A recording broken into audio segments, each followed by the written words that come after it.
for tonight's game. You've got ESPN, who decided to wrap their loving arms around nothing but women's sports on Sundays as they let Major League Baseball walk out the door for Sunday nights, and they decided we're going to put the aces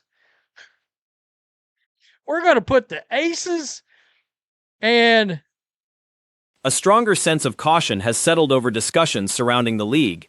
Just recently, Stephanie White delivered a heated, ideology-driven message aimed at Caitlin Clark supporters, essentially telling them their viewership and financial support weren't wanted. That message apparently landed, since Clark is sitting out of tonight's matchup, and it appears fans are responding with a full boycott of the broadcast. Meanwhile, ESPN chose to dedicate its Sunday night slot entirely to women's basketball, pushing Major League Baseball aside for the evening, and selected the Aces against the Fever as the featured matchup, putting Clark head-to-head with A'ja Wilson. The Fever will have Caitlin Clark against A'ja Wilson. Now, in case you don't realize this, Tom Brady owns, along with Mark Davis, both owners of the Raiders own the Aces, right? So, instead of getting the WNBA equivalent of Tom Brady versus Peyton Manning, tonight we get the Ryan Fitzpatrick versus Charlie Whitehurst. Wow. I mean, think of... Worth noting, Tom Brady and Mark Davis, the same ownership group behind the Raiders, also own the Aces. So rather than getting a marquee showdown comparable to elite quarterbacks facing off, viewers are left with a far less compelling pairing, something closer to backup-tier talent going head-to-head. That's not a game worth tuning into, unlike NFL matchups which draw serious attention regardless of who's playing, whether it's lower-tier teams or not. Interest instead turns toward browsing streaming platforms for something else entirely, maybe a horror film, given a recent renewed interest in that genre. About that, we're getting Ryan Fitzpatrick versus Tyrod Taylor tonight.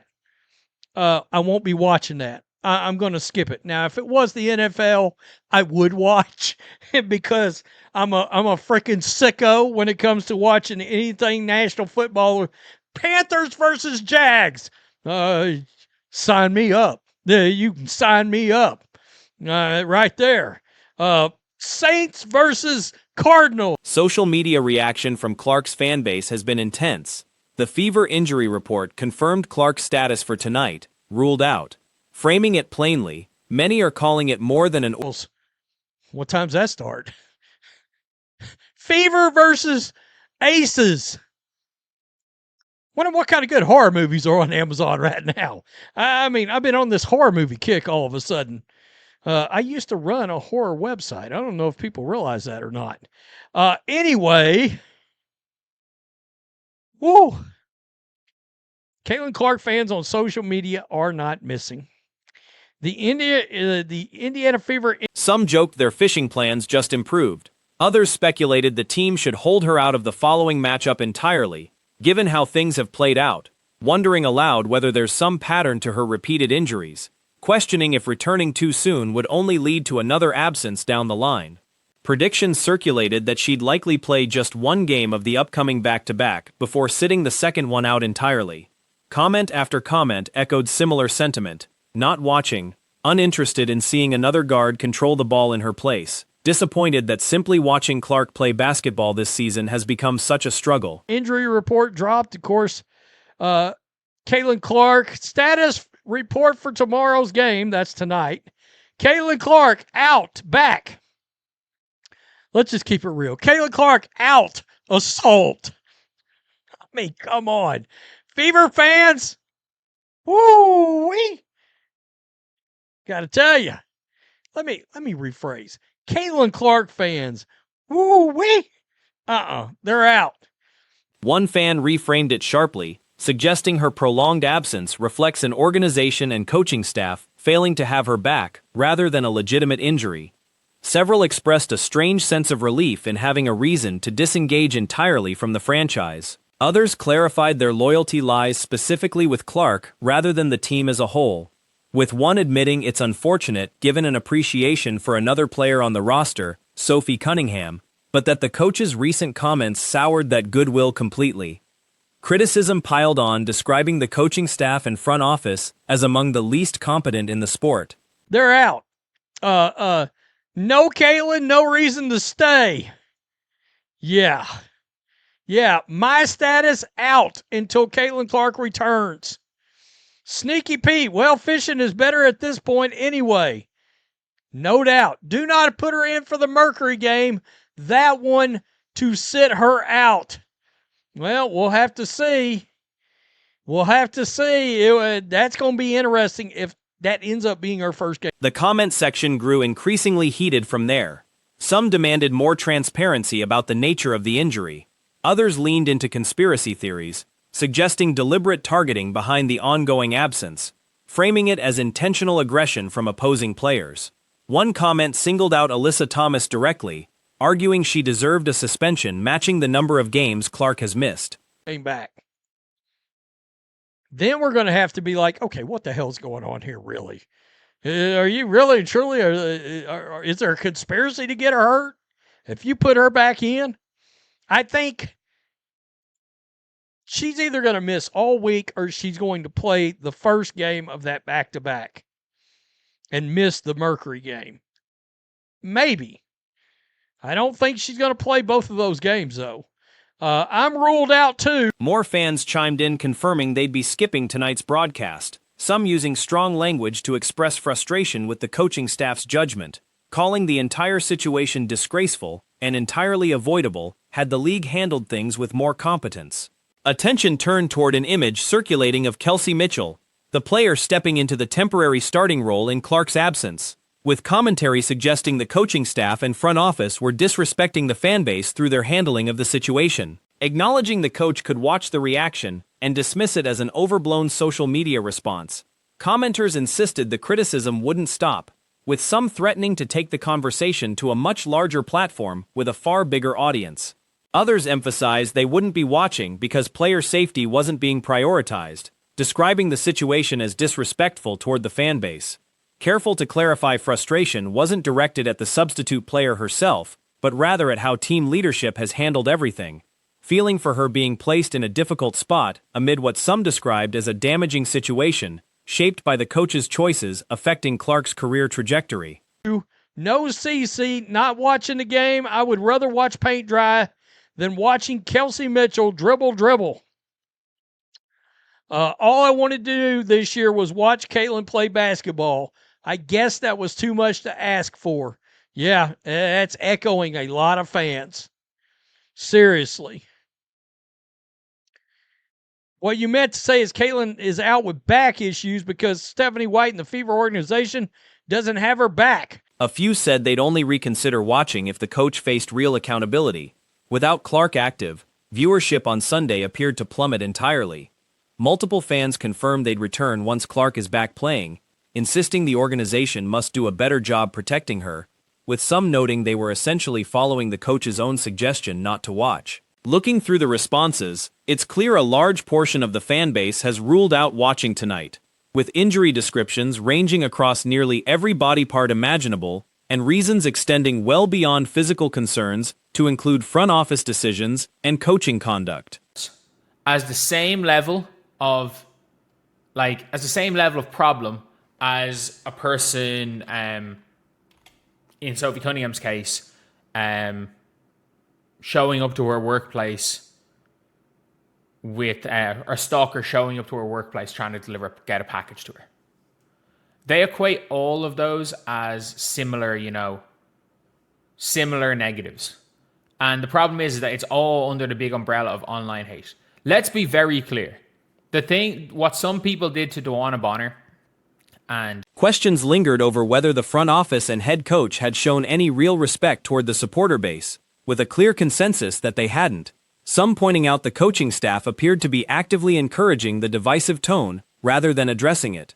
Watching the team without Clark simply didn't feel worthwhile to many, and there was a strong sense that loyal fans were being pushed away rather than welcomed, with frustration mounting over having personal beliefs treated as unwelcome by team leadership. Many agreed there had been no justification for the coach's earlier remarks, and that backing the player involved so publicly reflected poor judgment, described by some as a serious professional misstep, essentially working against the interests of the team's own supporters. Be very clear. What some people did to Dewana Bonner and Alyssa Thomas, well, Dewana Bonner especially, is not online hate. Like, somebody sending you a picture of your house online is not online hate. But also, in that scenario there, that is why are we speaking out about this? Go to the fucking police. Like, there's nothing to be gained in that scenario by going to the media, other than saying, this affects me, so therefore the next person that wants to piss me off. Some of what she said publicly may have come across as a bit blunt, but that doesn't mean it missed the point. There's a meaningful gap between stating something accurate and stating it delicately, and the larger context deserves attention. When people receive threats to their safety, or when someone tracks down a person's home address, that is a serious matter that cannot be waved off. Cunningham was clearly not referring to that category of behavior when she spoke. The person that wants to piss me off is going to do this exact thing. That's all going to the media does. But with Sophie Cunningham, you've got like writers saying some of the most dumb shit I've ever seen about Sophie Cunningham. Like, I saw a post being like, with Sophie Cunningham, it's like, says the person who's not dealing with hateful remarks, not dealing with racism, and is benefiting from these things of the online hate. It's like, well, I'm like, her stalker got arrested 10 days ago. The same people that are saying that Sophie Cunningham is not experiencing any of the hate. A recurring issue within the league is the tendency to flatten every form of criticism into one single category. Calling a player's shooting form weak gets treated with the same weight as someone physically showing up at a player's home or workplace to deliver an unwanted, threatening package. Both get filed under the same broad label of online hate when they are not remotely equivalent. What happened to Dewana Bonner, and separately to Alyssa Thomas, does not belong in the same bucket as ordinary internet criticism. Are literally out there hating on Sophie Cunningham online. It's like Sophie Cunningham. There was a complete lie made up that Sophie Cunningham was sleeping with the CEO of the Phoenix Suns. And where did it come from? There was like a notorious workplace person who sues. Basically everyone knows people like that, or has known of people like that. That they're notorious for suing every work. Having someone post a photo of your house is not comparable to a rude comment online. It's a matter for law enforcement, not a media statement. Speaking publicly about that kind of incident mainly serves to put people on notice that this behavior has consequences. That's really the only function public statements serve in those cases. With Cunningham specifically, plenty of commentators produced strangely dismissive takes, framing her as someone who supposedly doesn't face real hostility and instead benefits from the current climate. Those people like that, or has known of people like that. That they're notorious for suing every workplace they work for whatever reason.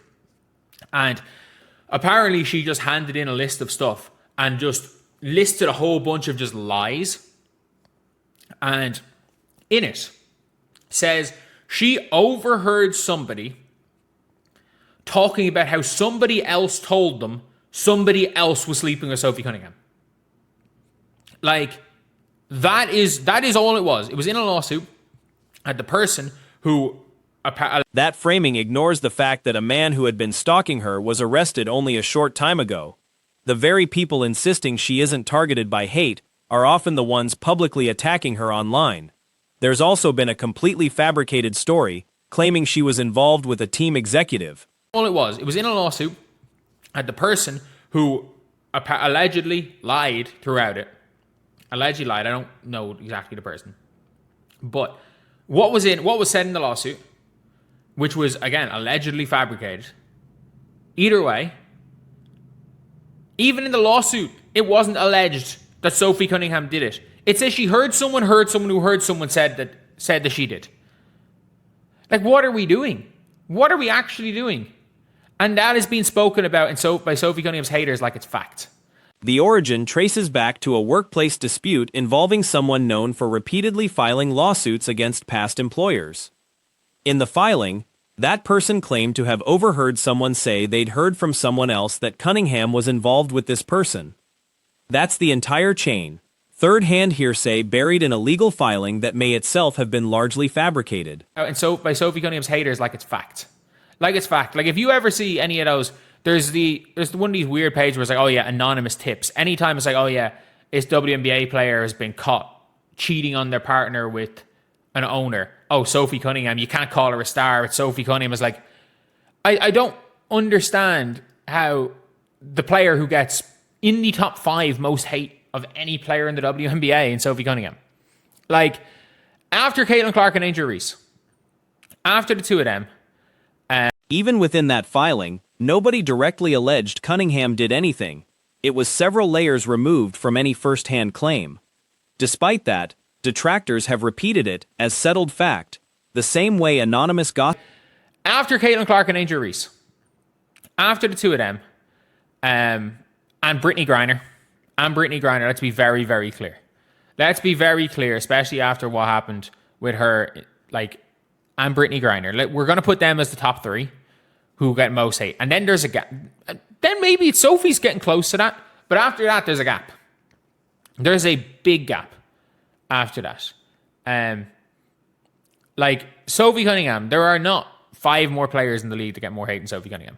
And it's the same people that are saying Sophie Cunningham. After those 3, there's a noticeable drop-off, and Cunningham sits closer to that gap than anyone else. The same voices claiming she experiences no hostility are often the ones piling on. When her stalker's arrest became public, some tried to spin it as proof that Clark's fanbase is unhinged, since the individual was reportedly a Clark supporter.